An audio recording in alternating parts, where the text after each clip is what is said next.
အားလုံးပဲမင်္ဂလာပါ Believer Podcast ဖြစ်ပါတယ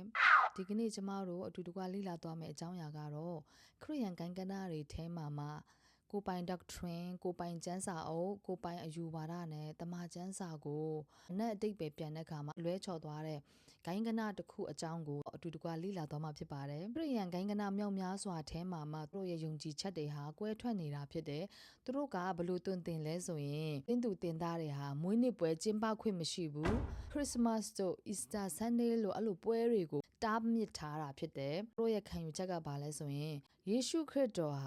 ာဖျားသခင်မဟုတ်ဘူးတဲ့ယေရှုခရစ်တော်ဟာဖန်ဆင်းခံတတ်တာဖြစ်တယ်ဆိုပြီးတော့သူတို့ကယုံကြည်ထားတဲ့အသင်းတော်ဖြစ်တယ်ပြီးတော့ယေရှုခရစ်တော်ဟာလက်ဝါးကားတိုင်းမှာတည်ဆုံးခဲ့တာမဟုတ်ဘူးတဲ့ယေရှုခရစ်တော်ဟာ stick လို့ပြောတဲ့ဒီတိုင်းတစ်ချောင်းနဲ့ပေါ်မှာပဲတည်ဆုံးခဲ့တာဖြစ်တယ်ဆိုပြီးတော့သူတို့ကယုံကြည်ထားတဲ့အသင်းတော်ဖြစ်တယ်လူပေါင်း3,4,4,000တာလင်းကောင်းကင်နိုင်ငံကိုဝင်စားရမှာဖြစ်တယ်ဆိုပြီးတော့သူတို့က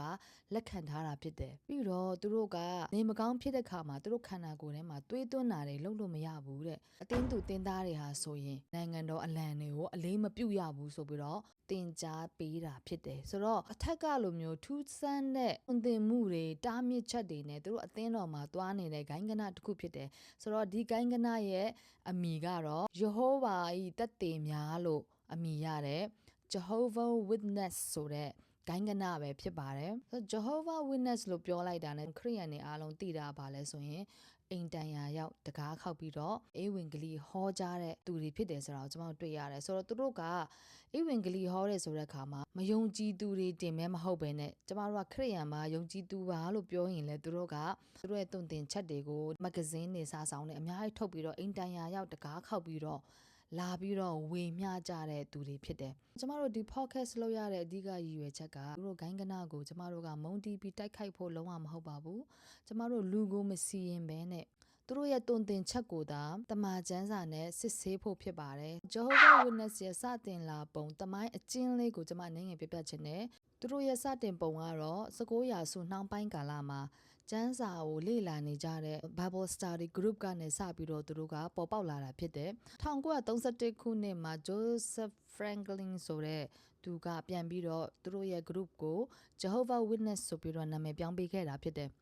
သူတို့ရဲ့အဓိကရည်ရွယ်ချက်ကတော့ဒီပထမရာစုကာလကရှေးဟောင်းခရစ်ယာန်ပေါ့နော်ယုံကြည်သူတွေရဲ့ယုံကြည်ချက်တွေကို restoration ပုံစံနဲ့သူတို့ကပြန်ပြီးဖော်ထုတ်တဲ့အိုင်ကနအနေနဲ့သူတို့ကယက်တည်နေတာဖြစ်တယ်သူတို့ရဲ့တုံတင်ချက်နဲ့ယုံကြည်ချက်သူတို့ရဲ့ fundamental belief တွေနဲ့ပတ်သက်ပြီးတော့ပေါ့နော်ဒီ Protestant ကျမ်းတက်ပညာရှင်တော်တော်များများကသူတို့ထောက်ပြတဲ့အချက်လေးတွေရှိတယ်ဆိုတော့သူတို့ရဲ့ယုံကြည်ချက်တွေနဲ့เนาะတမန်ကျမ်းစာနဲ့ချိန်ထိုးပြီးတော့အဲ့ဒီအကြောင်းအရာတွေကိုကျွန်မဖော်ပြသွားမှာဖြစ်တယ်သူတို့ရဲ့ယုံကြည်ချက်တွေထဲကနံပါတ်1ချက်တစ်ခုကဘာလဲဆိုရင်ယေရှုခရစ်တော်သည်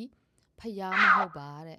ယေရှုခရစ်တော်ဟာ Michael the Archangel ဆိုတဲ့ကောင်းကင်တမန်ဖြစ်တယ်ဆိုပြီးတော့ယေရှုသည်ပထမဆုံးဖန်ဆင်းခံဖြစ်တယ်ဆိုပြီးတော့သူတို့ကလက်ခံထားတာဖြစ်တယ်တမန်ကျမ်းစာမှာတော့ယေရှုဟာဆိုရင်ဖန်ဆင်းခံမဟုတ်ဘူးသူကိုယ်တိုင်ဟာဖန်ဆင်းရှင်ဖယားသခင်သုံးပါးတဆူဖယားဖြစ်တယ်ဆိုတာကိုတမန်ကျမ်းစာမှာတွေ့ရတာဖြစ်တယ်ဥပမာကျမ်းပိုက်လေးတစ်ခုပေးရမယ်ဆိုရင်ယောဟန်အခန်းကြီး1ငယ်1မှာအစာဦး၌နှုတ်ကပတ်တော်ရှိ၏နှုတ်ကပတ်တော်သည်ဖယားသခင်နဲ့အတူရှိ၏နှုတ်ကပတ်တော်သည်ဖယားသခင်ဖြစ်၏ဆိုပြီးတော့ကျမတို့တွေ့ရတာဖြစ်တယ်ယေရှုခရစ်တော်ဟာဆိုရင်ဖန်ဆင်းခံလုံးဝမဟုတ်ပါဘူးယေရှုခရစ်တော်ကိုယ်တိုင်သည်ဖယားဖြစ်တယ်ဆိုတာကိုကျမတို့တမန်ကျမ်းစာမှာအတိအလင်းတွေ့ရတယ်သူတို့က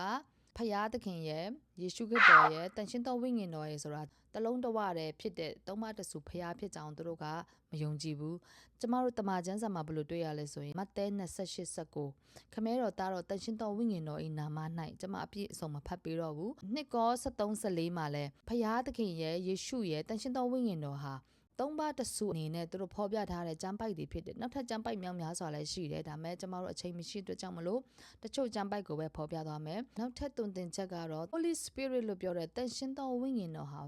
force ဆိုတဲ့အားတစ်ခုပဲဖြစ်တယ်ဆိုပြီးတော့သူတို့ကတုံသင်ထားတာဖြစ်ကျမတို့တမန်ကျမ်းစာမှာဆိုရင်ယောဟန်14:26မှာနော်သင်တို့ကိုအရာရာသင်ပေးမည်တဲ့အေဖက်4:30မှာတန်ရှင်းသောဝိညာဉ်တော်ဝမ်းနည်းစေခြင်းမပြုကြနှင့်တန်ရှင်းသောဝိညာဉ်တော်ဟာနော်စကားပြောတယ်တင်ကြားပေးတယ်ပြီးတော့ဝမ်းနည်းတတ်တယ်ဆိုတော့ဒီအရာကိုကြည့်ခြင်းအပြင်တန်ရှင်းသောဝိညာဉ်တော်ဟာဆိုရင်တကူ force တစ်ခုတည်းမဟုတ်ပါဘူးတန်ရှင်းသောဝိညာဉ်တော်ဟာသုံးပါးတစုဖယားတပါဖြစ်ပါတယ် အဲ့ဒါကြောင့်မလို့ဒီတွင်တင်မှုဟာဆိုရင်တမန်ကျမ်းစာနဲ့မကိုက်ညီဘူးဆိုတာကိုတွေ့ရပါတယ်နောက်ထပ်သူတို့တွင်တင်ပေးတဲ့တခုကတော့ယေရှုခရစ်တော်ဟာ cross ဆိုတဲ့လက်ဝါးကားတိုင်ပေါ်မှာတည်ဆုံးခဲ့တာမဟုတ်ဘူးတဲ့တိုင်တစ်ချောင်းပေါ်တွင်သာတည်ခဲ့သည်ဆိုပြီးတော့တွင်တင်ထားတာဖြစ်တယ်တမန်ကျမ်းစာထဲမှာတော့ယောဟန်20:25မှာဆိုရင်ယေရှုခရစ်တော်ရဲ့လက်မှာတတ်မှုရာများရှိတယ်ဆိုပြီးတော့ဖော်ပြထားတာဖြစ်တယ်လက်ဝါးကတိုင်ရဲ့ပုံတရံဟာကျမတို့ခရစ်ယာန်တွေအတွက်ကယ်တင်ခြင်းအဓိကမဟုတ်ပေမဲ့လည်းဒီတွင်တင်မှုဟာဆိုရင်ခရစ်ယာန်ဂိုင်းကနအားလုံးနဲ့လုံးဝကိုကွဲပြားနေတယ်ဆိုတာကိုကျမတို့တွေ့ရတာဖြစ်တယ်နောက်ထပ်သူတို့တွင်တင်ချက်တစ်ခုကတော့လူပေါင်း3,440,000သားလင်ကောင်းကင်နိုင်ငံတော်ဝင်စားရမှာဖြစ်တယ်ကျန်တဲ့သူတွေကတော့မြေကြီးပေါ်မှာပဲစိုးစံပြီးတော့နေခဲ့ရမယ်ဆိုပြီးတော့သူတို့ကလက်ခံထားတာဖြစ်တယ်ဆိုတော့ကျမ်းစာမှာတော့ရေတွက်မရတဲ့လူစုအဝေးကြီးကိုကောင်းကင်မှာတွေ့ရတယ်ဆိုပြီးတော့ဗျာတိတ်ခွန်ကိုးမှာဆိုရင်ဖော်ပြထားတယ်အဲ့ဒါကြောင့်မလို့ကောင်းကင်မှာ3,440,000ပဲတက်မယ်ဆိုပြီးတော့သင်ပေးတာဆိုရင်တမန်ကျမ်းစာနဲ့လုံးဝကိုက်ညီမှုမရှိဘူးဆိုတာကိုကျမတို့တွေ့နိုင်တာဖြစ်ပါတယ်နောက်ထပ်သူတို့ရဲ့ယုံကြည်ချက်တော့ငရဲဆိုတာကိုအယုံကြည်မရှိဘူးတဲ့ကဲတင်ချင်းမရတဲ့သူတွေဟာဆိုရင်သိဆုံးသွားပြီးတော့သူတို့ကဝိညာဉ်ဟာပျောက်ကွယ်သွားမယ်ဆိုပြီးတော့လက်ခံထားတာဖြစ်တယ်ဒါပေမဲ့ကျမတို့တမန်ကျမ်းစာထဲမှာကြည့်မယ်ဆိုရင်မဿဲ25:46မှာထိုသူတို့သည်ထာဝရဒဏ်ခံရာသို့တွားကြလိမ့်မည်ဆိုပြီးတော့ငရဲပဲဖြစ်ဖြစ်ကောင်းကင်ပဲဖြစ်ဖြစ်ဒီဟာထာဝရကာလဖြစ်တယ်ဆိုတာကိုကျမတို့တေချာလေ့လာမယ်ဆိုရင်တွေ့ရတာဖြစ်တယ်ကျမအရှိကြီးမရှင်းပြတော့ဘူးပေါ့နော်ကျမအတူကောက်ပဲရှင်းပြသွားမှာဖြစ်တယ်ဆိုတော့သူတို့ကတော့ငရဲရှိတယ်ဆိုတာကိုလုံးဝမယုံကြည်တဲ့အဖွဲ့ဖြစ်ကြောင်းကိုကျမတို့တွေ့ရတယ်ဆိုတော့ဂိုင်းကနတစ်ခုမှာအခြေခံယုံကြည်ချက်တွေယေရှုခရစ်တော်နဲ့ပတ်သက်ပြီးကယ်တင်ခြင်းနဲ့ပတ်သက်ပြီးတော့တန်ရှင်းသောဝိညာဉ်တော်သုံးပါးတဆူဒီအရာနဲ့ပတ်သက်ပြီးတော့ဓမ္မကျမ်းစာနဲ့လွဲမှားသွားတဲ့ခါမှာဒီအရာဟာအနေရရှိတာဖြစ်တယ်ဒါကတော့သူတို့ရဲ့အခြေခံယုံကြည်ချက်တွေဖြစ်တယ်ဆိုတော့ဒီအရာတွေဟာအမှားယွင်းလို့မရတဲ့ doctrine တွေဖြစ်တဲ့အတွက်ကြောင့်မလို့အရန်အရေးကြီးတဲ့အရာတွေဖြစ်တယ်သူတို့ရဲ့နောက်ထပ်ထူးဆန်းတဲ့အလေးချင်းတစ်ခုကတော့ပွဲတော်ပေါ့နော် The Lord's Supper ဆိုတဲ့ဒီပွဲတော်ကိုအသင်းတော်တော်တော်များများကတော့ကယ်တင်ခြင်းစိတ်ချမှုရှိတဲ့ယုံကြည်သူတွေကသုံးဆောင်ကြတာဖြစ်တယ်ဒါပေမဲ့သူတို့ကတော့လူပေါင်း3,440,000ထဲမှာပါသွားမယ်လို့ကိုယုံကြည်ချက်ရှိတဲ့လူတွေကဒါဒီပွဲတော်ကိုသုံးဆောင်ခွင့်ရတာဖြစ်တယ်ဒီပွဲတော်ကိုသူတို့ကတစ်နှစ်မှတစ်ခါတည်းသူတို့ကသုံးဆောင်တာဖြစ်တယ်သူတို့ရဲ့တုံတင်ချက်တွေမြောက်များစွာထဲမှာအကျင့်တက်ပညာရှင်ဖြစ်တဲ့ Walter Martin ဆိုတဲ့ဆရာနဲ့တချို့ကျင့်တက်ပညာရှင်တွေအဓိကထောက်ပြတဲ့အချက်ကဘာလဲဆိုရင် Jehovah Witness တွေရဲ့အဓိကပြဿနာဒီ door to door လို့เนาะအင်တန်ရောက်ဧဝံဂေလိလောက်တာတို့စမတ်ပွဲမကျင်းပတာတို့သူတို့ယုံကြည်ချက်တချို့တွေမဟုတ်ဘဲနဲ့အဓိကအရေးကြီးတဲ့ထောက်ပြချက်တွေကတော့ဘာလဲဆိုရင်ယေရှုခရစ်ရဲ့ဖခင်ဖြစ်ခြင်းကိုသူတို့ကငင်းပယ်တယ်ကယ်တင်ခြင်းဆိုတာပေါ့เนาะယုံကြည်ခြင်းတခုတည်းနဲ့မလုံလောက်ဘူးအဖွဲ့အစည်းရဲ့စည်းကမ်းကိုလိုက်နာမှုနောက်ပြီးတော့အဖွဲ့အစည်းနဲ့ချိတ်ဆက်မှုနဲ့ပဲရနိုင်တယ်ဆိုပြီးတော့သူတို့တွင်တင်ထားတဲ့အရာတွေကိုအဓိကထောက်ပြတာဖြစ်တယ်သူတို့ရဲ့အယူဆတွေနဲ့ကိုက်ညီဖို့အတွက်သူတို့ကကိုယ်ပိုင်ကျမ်းစာကိုထုတ်လုပ်ခဲ့တာဖြစ်တယ်အဲ့ဒီကျမ်းစာနာမည်ကတော့ New World Translation of the Holy Scripture ဆိုပြီးတော့သူတို့ကကိုယ်ပိုင်ကျမ်းစာအုပ်ကိုပဲသူတို့